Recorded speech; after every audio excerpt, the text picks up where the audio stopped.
Good morning, everyone. I hope you're all having a fantastic Monday. I'm sure there's many of you guys that are just getting home right now from work and just ready to chill out. It's 12:26 p.m. here in the Pacific Northwest, and it is a stormy day right now. Today we're going to be going over Xiza, and we're going to go over in detail probably what I think is one of the most complicated units. I think she has such complicated synergies that in order to utilize her, you're really going to have to think, and I think so far, she's one of the most interesting characters I've ever broken down. So if you're not familiar with her, she is a monk main with the support jobs Thief and Lancer. Her master ability gives striking attack +5 and evasion +10%. If there were any pieces of equipment I would recommend for her, it would be the Cat's Claw and the Mithril Claw. Her TMR is actually the strongest TMR still rated in JP right now. It gives HP +142, defense 8, and the reason it's so strong is because it gives accuracy +14, and it is the highest accessory for agility in the game. So it gives an agility +7. It is a beast of a TMR, and I would recommend it for anyone. If you have a Xiza, definitely worth the slow grind. There's tons of her shards in the shop right now. If you're whale status, you might think about buying those because this TMR is one of the best out there. Now, taking a look at her stats, her HP caps at 2079, which is actually 17th out of 72nd out of all the people in the game. Now, 2000 HP is a lot, you guys. Compared to most other units, most units are capping in at 1500, 1600. So she is a beefy, thick girl. Her attack is 225, coming in at 22nd. But what's really important is to see what is added on from the bottom here. So you can see that from her ability board, she gets +90 attack, which would put her at about 315 attack, which is one of the higher attacks in the game as well. Her magic is 44th. You're not going to be doing much with that. Her agility is 62, which puts her at the second highest agility in the game. She also gets a bonus of +5 agility, putting her at 67 total when fully maxed out. Her dexterity is 8th in the game at 168, with an additional +49, being one of the few units to cap in over 210 dexterity, naturally. She gets a passive critical hit +13, striking power +10. Keep in mind, this is in addition to that striking power +10 from our master ability. She gets a movement +3 and a jump +2. So overall, her base stats are amazing. And where the real complication comes in is with her abilities and her subclasses. So we're just gonna jump right into it and talk about it for a minute. So she has 3 different subs. She has Thief, Monk, and she has Lancer. Now, what's interesting about this is she's one of the few units that has different type modifiers on every single sub-job that she has. So, for example, let's say you were going to go with Monk sub Thief, right? So her Thief sub is going to need slashing modifier. If you are going Monk sub Lancer, your Lancer is going to need piercing modifier. Let's say you want to use a Monk ability. Your Monk is going to need a striking modifier. So when you're thinking about building her, you have to keep all of these things in mind because her build kit is so versatile that she fits into almost any physical damage comp that you have. So if you're thinking about Xiza, Xiza is really a flex character, right? Let's say you have a core 2 team that is a really slash attack heavy team, and you want to put Xiza in there.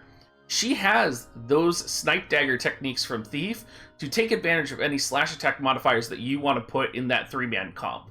So she's someone who can fit into like a piercing comp, a slashing comp, a hand-to-hand comp on her own because she already has a +20 modifier to striking damage.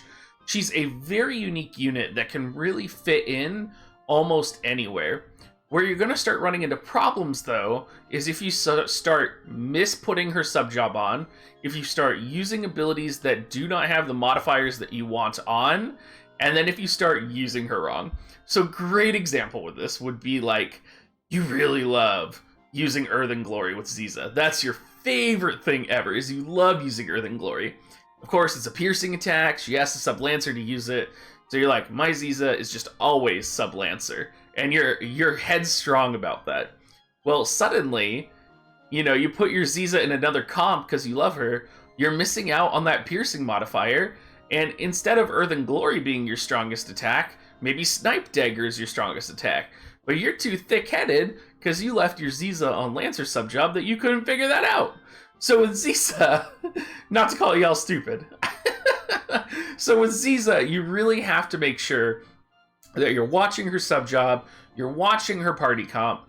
She's not someone that you just throw into like a multi-farm. She's not someone that you just throw into a random party comp or a farming comp. You really have to plan with her in order to bring out her best potential, and I would definitely emphasize that planning part because that's so critical in this game. The other way you could go is you could play it safe. You could just focus on building up attack, for example, and then you don't have to worry too much about which sub, because odds are her attack will be enough to take care of herself. So, I mean, there's kind of like the poor man's Xiza is going to be focused on attack, and then really like the next level math calculating genius for Xiza is going to be looking at her sub job and optimizing party comps. So if that's the type of person you are, I know that's the type of person I am.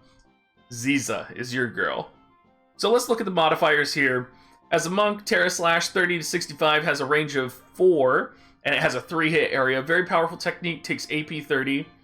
Xiza also has a Revive, has a 25% chance to raise from KO when it's fully maxed out. Chakra has HP 180 to 250x modifier, TP 20 to 32% as well from that.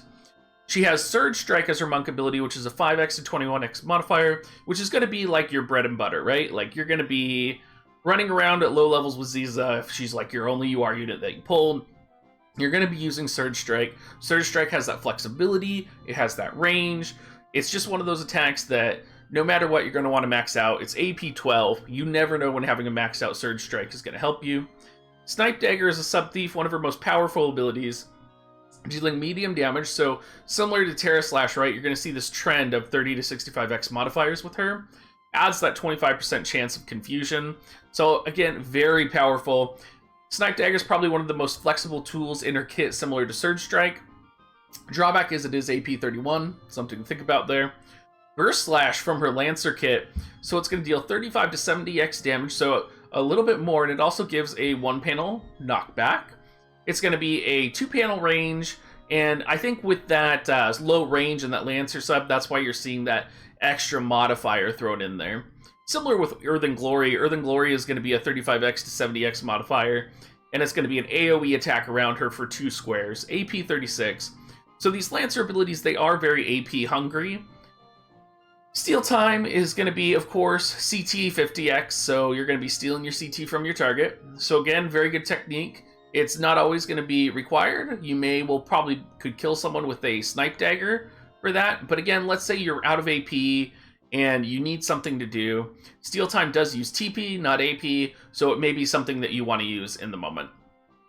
Pummel deals 2-hit damage, small to target, 7x to 33x, and keep in mind that this is a 2-strike attack. So at maximum level, it's actually a 66x modifier that gets double the modification from any missile attack or attack plus that you have on your character. So again, one of her strongest techniques potentially. You would have to max this out, and I would recommend maxing it out, and it's only AP plus 15. The drawback is that you have to be really close in person to use it. So again, you can see why her toolkit is so complex and why her sub-jobs really matter a lot. Let's talk about her counters, because along with this versatility comes a very complex counter kit. So you have Fist Counter, which is a 5 to 21x modifier, and you have Counter Thrust, which is a 5 to 21x modifier. Again, they have exact same modifiers, except Counter Thrust is 2 spaces and piercing, and Fist Counter is 1 space and punching. I think no matter what, the Counter Thrust with piercing is going to be better. Even if you're missing out on that modification from the pummel damage, I think having that range for that counter is going to be unexpected for people, and I think it's going to be fantastic. Quick Action as well is also a good ability to set as a 20% activation time when it's maxed out. Gives an agility plus 20 to 40% when fully there. I think you're probably going to be setting Counter Thrust or Quick Action. Personally, I like Quick Action the most on my Ryu. That's where I use it. So I think it's going to depend really, since she'll be agility focused. Keep in mind also she's going to get a bigger bonus from this plus 40% agility. Her passives are going to be HP up, so caps at 15% for max HP up. Strike up is going to be plus 15%, so keep in mind that that is an addition to the strike plus 20 that she already has natively in her kit. Thief Lore, you're going to be wanting to set this. This is probably the most important ability in her kit right now.